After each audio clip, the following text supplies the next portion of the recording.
Hello students, आज हम जो टॉपिक डिस्कस कर रहे हैं वो है dissolution of a partnership firm, जिसमें हम ये देखेंगे कि partners loan account, partners capital account और कैश और बैंक अकाउंट जो है वो किस तरह से प्रिपेयर किया जाता है। तो सबसे पहले हम देखते हैं कि पार्टनर्स लोन अकाउंट किस तरह से बनाते हैं। फर्म सबसे पहले जो है अपनी थर्ड पार्टीज की पेमेंट करता है। थर्ड पार्टीज को पे करने के बाद अगर किसी पार्टनर ने फर्म को लोन दे रखा है तो फर्म उसको पेमेंट करेगा।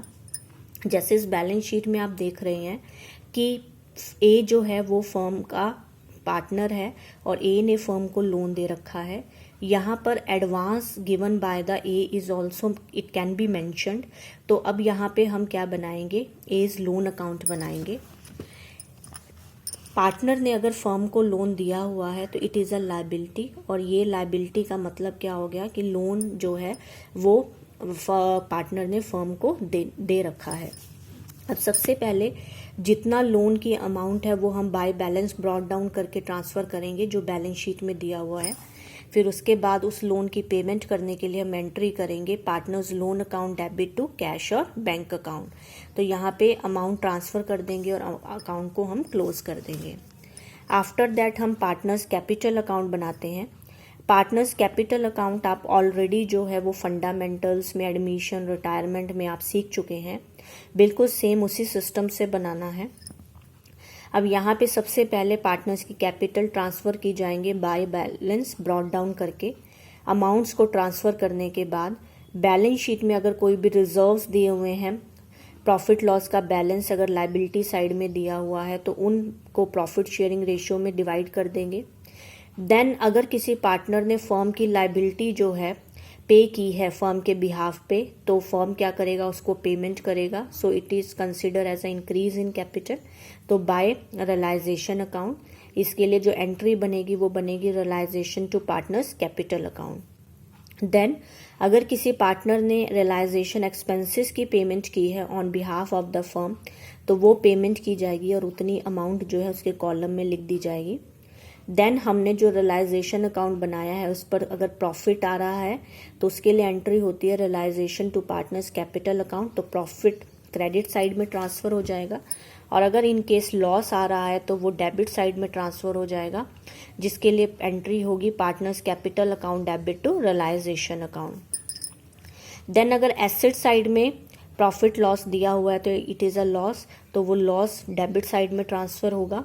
अगर किसी पार्टनर ने फर्म की एसेट जो है वो ली है तो that is consider as a decrease in capital, तो उसके लिए एंट्री करेंगे partners capital to realisation account.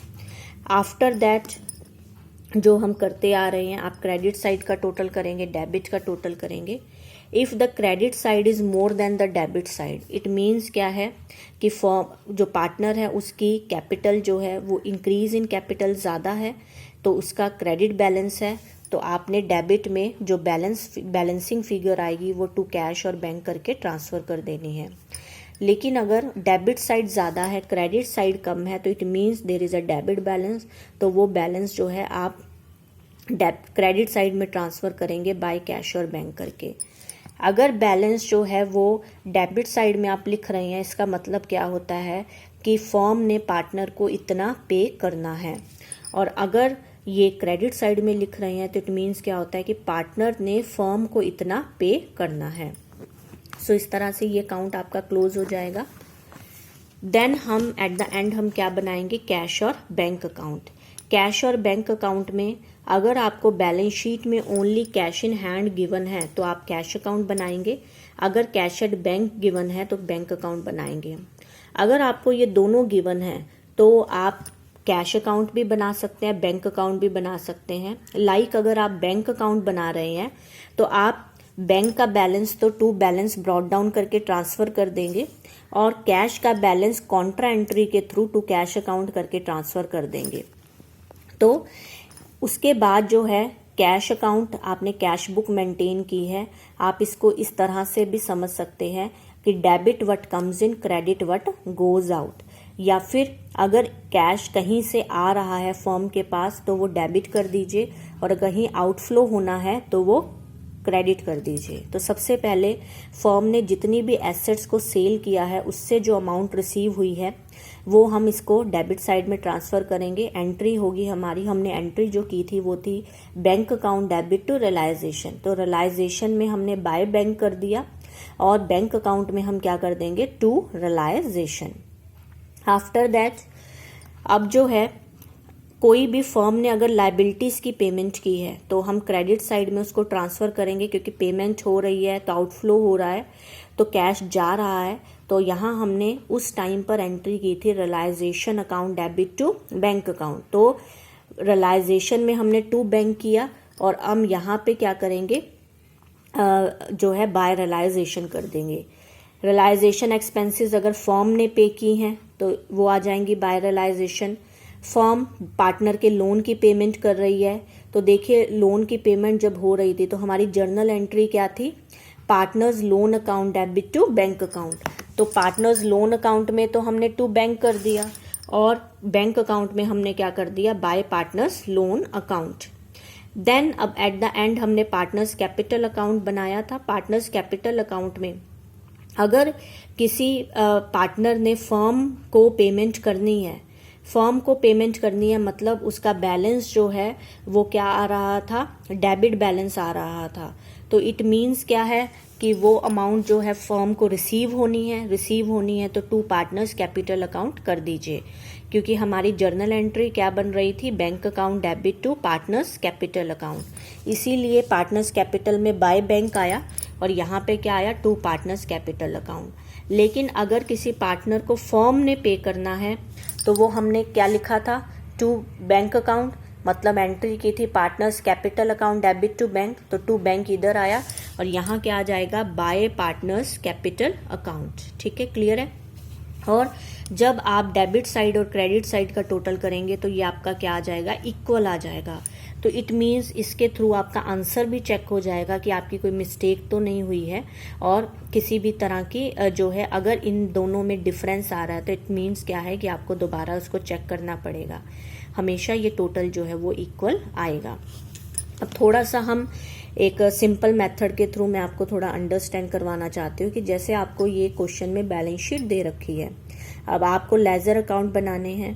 तो अब देखिए सन्ड्री क्रेडिटर्स बिल्स पेबल ये कहाँ चले जाएंगे, रियलाइजेशन में चले जाएंगे। As loan means partners loan account बनेगा, एज लोन अकाउंट बनेगा, ये वहाँ पे एक बार बैलेंस क्रेडिट साइड में ट्रांसफर कर दीजिए। रिजर्व है ये पार्टनर्स कैपिटल अकाउंट में क्रेडिट साइड में चला जाएगा। एज कैपिटल, बीस कैपिटल ये पार्टनर्स कैपिटल अकाउंट में क्रेडिट साइड में बाय बैलेंस ब्रॉट डाउन करके चली जाएगी। इस तरह से ये सारी जितने भी अकाउंट है वो सारे इधर उधर शिफ्ट हो जाएंगे और ये पूरी तरह से आपकी क्या हो जाएगी, एम्प्टी हो जाएगी। इसी तरह से अगर हम एसेट साइड की बात करें तो देखिए जैसे cash in hand, cash at bank, ये आपका कैश और बैंक अकाउंट में चला गया। बिल्डिंग सन्ड्री डेटर्स रियलाइजेशन में चले जाएंगे। प्रॉफिट एंड लॉस अकाउंट ये आपका पार्टनर्स कैपिटल में डेबिट साइड में चला जाएगा। ये इधर से खत्म हो गया, एम्प्टी होगी। तो इस तरह से सबसे पहले जब आप लेजर अकाउंट, आपको लेजर अकाउंट बनाने को आ जाए तो सबसे पहले आपको इस बैलेंस शीट को कंप्लीट एम्प्टी कर लेना चाहिए। हर अमाउंट जो है, हर अकाउंट जो है वो कहीं ना कहीं, चाहे वो रियलाइजेशन में ट्रांसफर हो, चाहे वो पार्टनर्स लोन में ट्रांसफर हो, चाहे कैपिटल में ट्रांसफर हो, चाहे वो बैलेंस शीट में ट्रांसफर हो, वो आपका ट्रांसफर हो जाएगा। एक चीज और, पार्टनर लोन अकाउंट बनाने की तभी जरूरत पड़ती है जब बैलेंस शीट में पार्टनर का लोन दे रखा हो। अगर लोन नहीं दिया हुआ है तो then there is a no need to prepare the partners loan account. Second thing, if somebody like partners का कोई रिलेटिव है, लाइक ब्रदर है, वाइफ है, उसने अगर पार्टनर फर्म को लोन दे रखा है, they are consider as a third party. वो थर्ड पार्टी कंसिडर किए जाएंगे, उनके लिए सेपरेट जो है वो लोन अकाउंट नहीं बनाया जाएगा। तो उनकी अमाउंट जो होगी वो रियलाइजेशन अकाउंट में ट्रांसफर होगी। So this is for a today. Thank you so much.